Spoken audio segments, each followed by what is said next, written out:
You're attracted to this lady at the function. Yeah. Let's go from there. Okay, so my friend and I are at the party, and my boyfriend at the time continued to call me like throughout the night, and I'm like, I'm gonna be home soon, you know, not a big deal. Oh, you guys were living together? We were living together, yeah.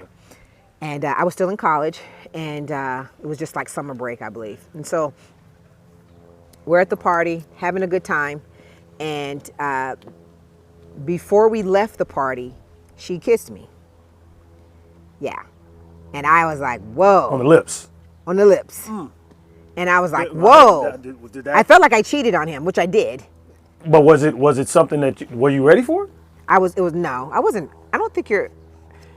know. It just caught me off guard. I was excited. I mean, we would have to be close in order for you to kiss. Yeah, we were talking, we were flirting the whole night, but when I was in my relationship with him, he cheated on me multiple times. Like, I could not even spend the weekend with him. I had to leave the home I shared with him on the weekends because he was having backyard boogies that I couldn't be at. What? Because I wasn't 21 like for a few years before we, broke up. So I wasn't even with him on the weekends. The only time I could be at his house on the weekends if I was watching his son and he was at the club. And then he would come home and I would hear him talking to women. I couldn't hear his answering machine. Like, I knew there was multiple cases of him cheating, which made no sense for me to be out there cheating. That's because that's my thing I have to carry. But when she kissed me, I felt like I was wanted. Like, oh, wow, she does see me, And so Felt the need. I felt like she thought I was pretty. I've always struggled with, like, man, am I cute enough? Am I too dark? Am I light enough? Or, like, what is it about guys that just wouldn't stay with me? And, like, I felt like there was something always wrong with me that he always wanted to change. And I tried my best. For instance, like, when I was younger, you don't have big boobs. I like big boobs. So what am I going to do about that? Like, I'm an athlete. I'm training. I'm bench pressing 150. What would you like me to do about that? I'm not going to be huge. But in my mind, I'm not enough for him. And so those are the things he kept saying to me. And so add to that piece, the father, the validation part that we talked about before, him not being able to say, no, baby, you're okay. You're beautiful. You're beautiful. Yep, just the way you are. Yeah. So when that night after the kiss, I went home. So me and my friend, we went back to my house. And I went to bed, and he was angry when I got there. And he was like, the next morning, he got up very early, and he left. And I thought he was going to do stuff for the birthday party.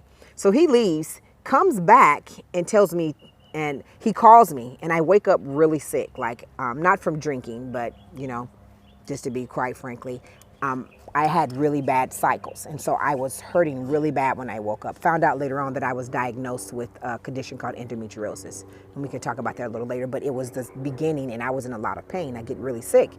So my best friend was at my house, and he was gone. And so I was like, oh, I don't want to go do this pool party.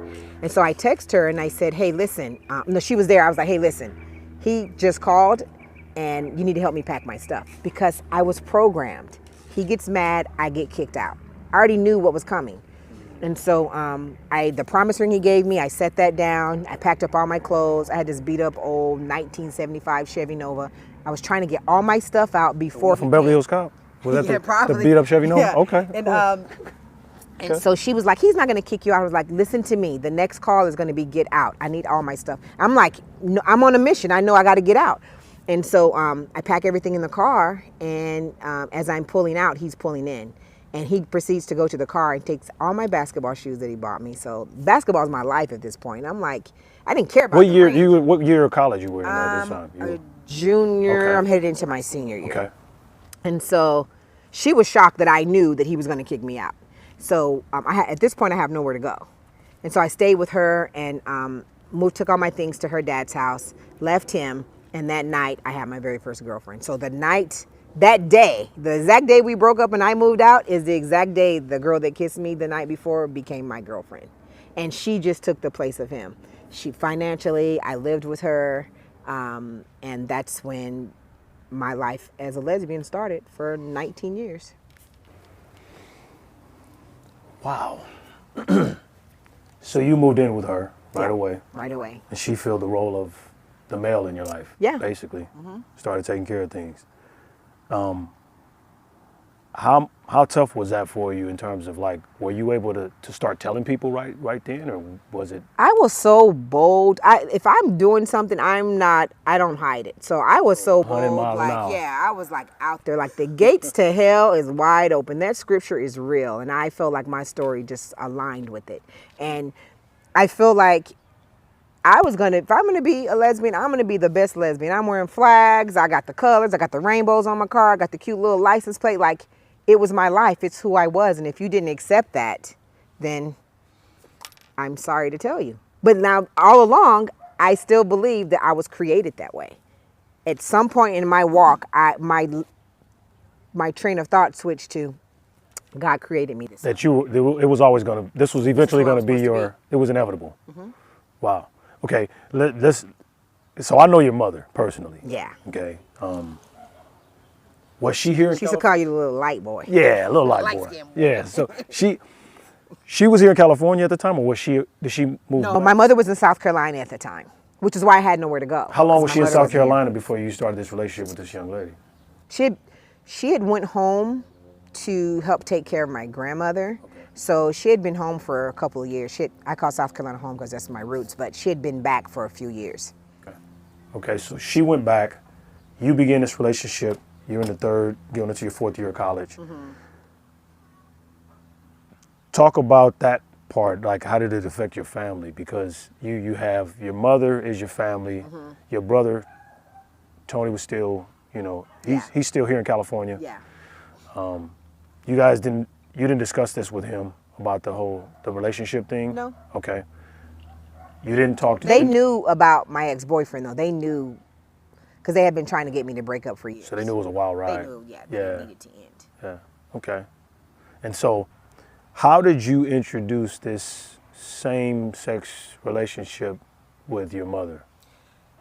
So I wrote my mom a letter. Okay. Because when I first started dating my partner at the time, I heard so many horror stories about individuals telling their families and being disowned.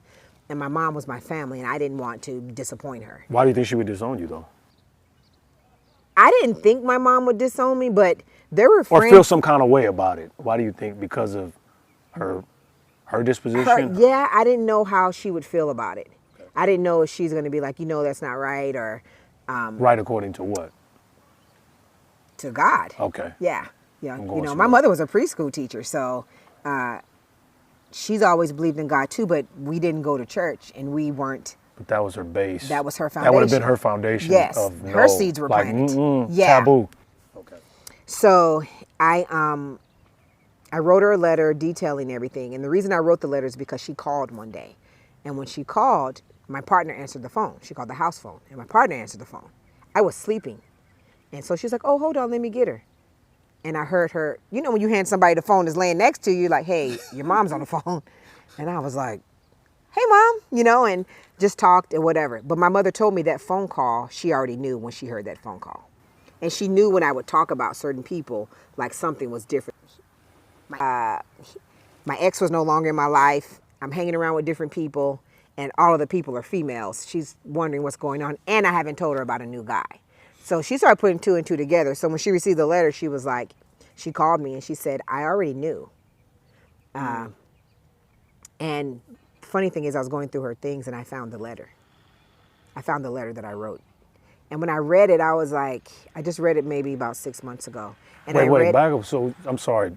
Tell me, back up for a second, because when you say you were going through her things, if somebody's listening, they're not going to know what do you mean going through her things. So my mother was diagnosed with stage 4 lung cancer in 2014, the beginning of the year. And she passed away in October 2017.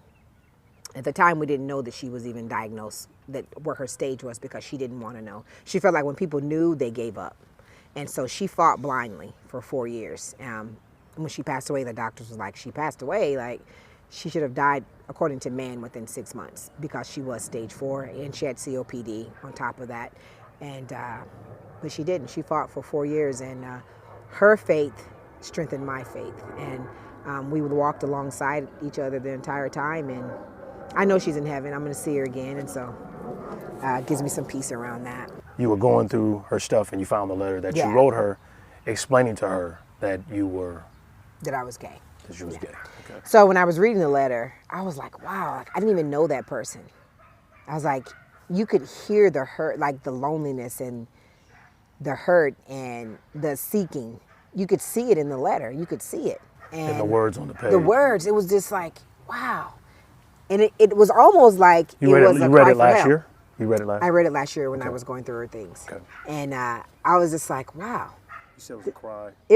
It was a cry. You could hear, I could see it, but they were my words. And at the same time, I was separated from that person. I didn't really realize that I was asking for help. I was seeking love during that time, and this person was fulfilling it. And my mom's response was, she already knew I was her child, and she was going to love me regardless. I do believe my mother was praying people out of my life, because there would be some relationships I was in and they were automatically just like, I don't want to do this. And I'm just like, same-sex relationship. Yeah. Okay. And they would just be gone. But the one thing that I always tell parents is, if you have a child that's in this lifestyle, you love them. You love them through it. You pray for them behind the scenes. You get other people praying for them, and you allow God to be God.